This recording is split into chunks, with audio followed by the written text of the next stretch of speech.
Hi guys, happy Monday. So we are officially in Mercury retrograde. It went retrograde station last night, yesterday evening.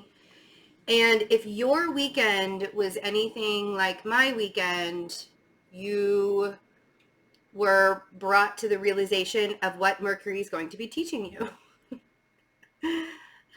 For the first time in 6 months, or actually longer than that. Was it longer? I don't know. Anyways, I started the meditations, the weekly meditations back in Virgo season. And I had to cancel the meditation last night. Like, that's how messy my Sunday was. And it's so funny because I'm doing this workshop, right? This coming Saturday. And I tell you guys all the time, the workshops that I provide for you, I actually learn everything before I teach it to you. Like, I'm not just going to come out there and say, this is what you're supposed to do, but I'm not practicing what I always practice what I preach. And so yesterday I did all my things, right? The workshop's about not judging yourself, about making different choices. Like, you have the opportunities to choose differently in your life, and therefore raising your vibration by not judging yourself and doing what you need to do to get through, right? And because that's what we do, we judge ourselves harshly. We judge ourselves more than we judge other people. So if you're judging somebody else today, if you've already had that moment where there was a shitty driver in front of you, or that lady was wearing green and she really shouldn't with their coloring, like whatever it was taking too long at the gas station, whoever's standing in line is just chatting it up with the cashier and you just want to go, you need to get to work. Whatever it was that you were doing to judge other people, you actually judge yourself twice as much as judging other people. So kind of become aware of that, right? And so Saturday, we're doing the live workshop on Saturday. It's still open to register for. If you can't make it live, it will be recorded and sent out. It's only $44, so it's cheaper than getting a reading with me, and it's 2 hours. And we're going to work through this. So back to yesterday, I did all my things. I did all the things to choose differently. I worked out, I did yoga, I did meditation. I went outside, I ran my errand. I did everything that I would normally do. And still at the end of the day, I was totally and completely broken by myself, by how harshly I judged myself yesterday. I was completely and totally broken by the end of the day. And then I woke up this morning after a really good night's sleep. And I did my meditation like I normally would. And it was a whole different day. And then I realized everything that I was judging myself for yesterday didn't even matter today. Like, not one bit. So if that sounds like you, if that sounds like something that you do to yourself, join us on next Saturday, because this Mercury retrograde is going to be very interesting. It's more of an internal process. Your outside world, and when we have that internal process going and it's a little bit messy and it's a little bit muddy and it's a little bit mucky and we can't really necessarily think straight, or whatever is going on in our life, our mind is tricking us right now during Mercury retrograde, and your mind controls your emotions. Okay? So when that connection is distorted, your outside world is also going to look distorted, even if it's not. Even if everything is going perfectly fine, everything is going dandy, life couldn't be better, because honestly, there are some things that would be nicer to change a little bit, but there's not really anything that I can 100% complain about in my life right now. And so yesterday's incident, that's what we're going to call it. We're going to call it the incident of Mercury retrograde.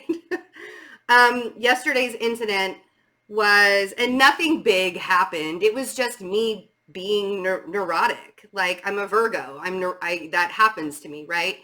But it's how fast you bounce back that actually matters. It's not how long you sit in it. It's how fast you bounce back. That's what I learned yesterday. And sometimes you can do absolutely everything right and still get everything wrong, and that's okay.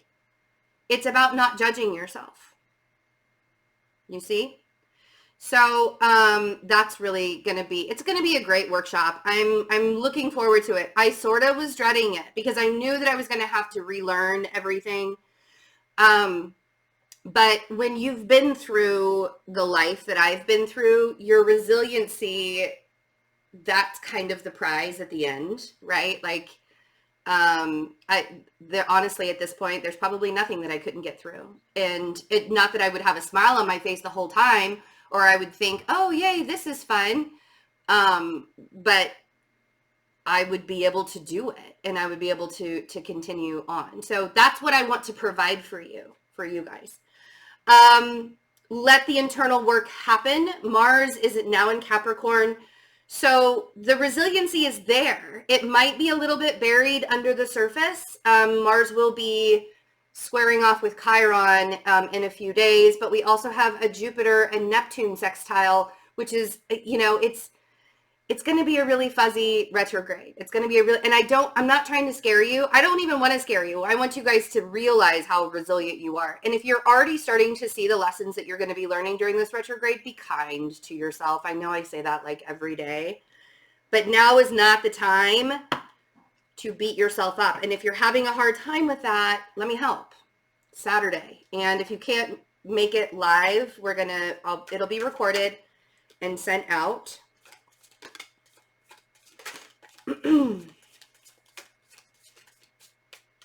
Okay. King of Cups, the Tower, and the Queen of Wands. Okay. So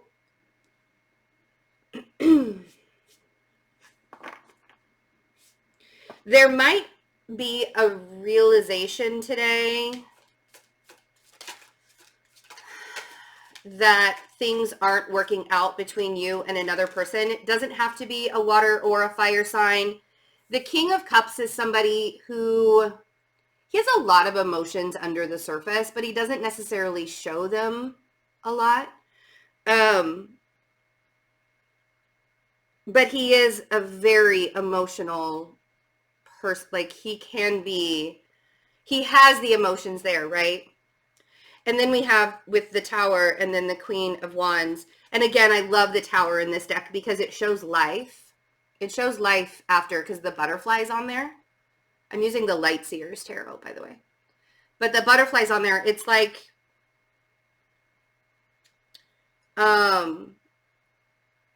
it's the rebuilding after the storm, right? And then we have Justice.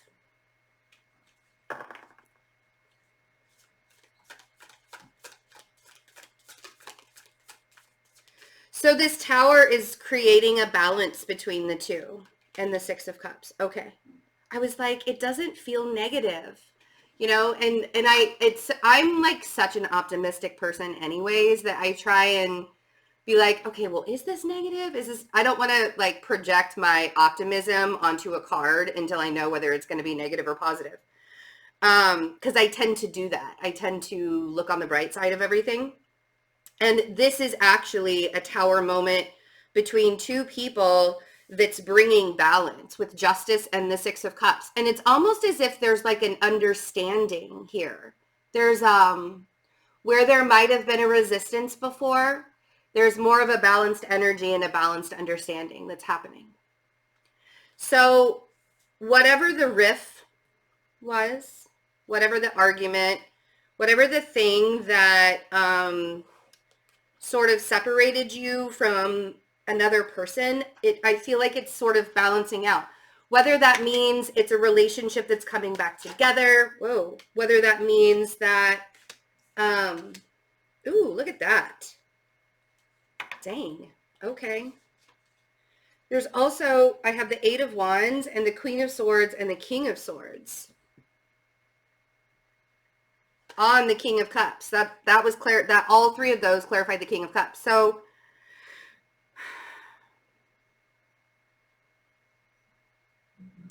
there may even be like a mediator here, or the King of Swords and the Queen of Swords, because it's the same suit, you know, swords, because it's the same suit, it feels like these two people are sort of on the same page. And with the Eight of Wands, this is the push forward. This is the communication. It could be,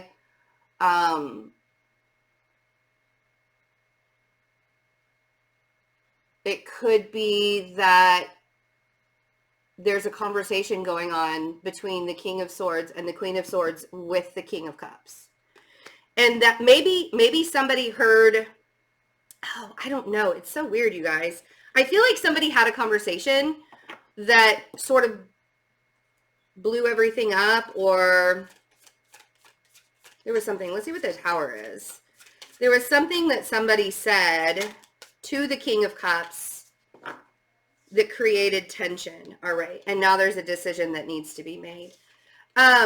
I'm sort of getting the feeling that somebody like outed somebody else's, like somebody outed a lie that somebody else was telling. That's the feeling that I'm getting. And it's really hard for me to say that. But it's the Tower moment, whatever this was, the argument that happened, the thing that was said either by one of the Swords people or the King of Cups or even the Queen of Wands over here. There's 4 people. There's like 2 couples here. But whatever was said needed to be said to balance the situation out. This could be family members too. This doesn't have to be in a romantic sense. This could be like in a household.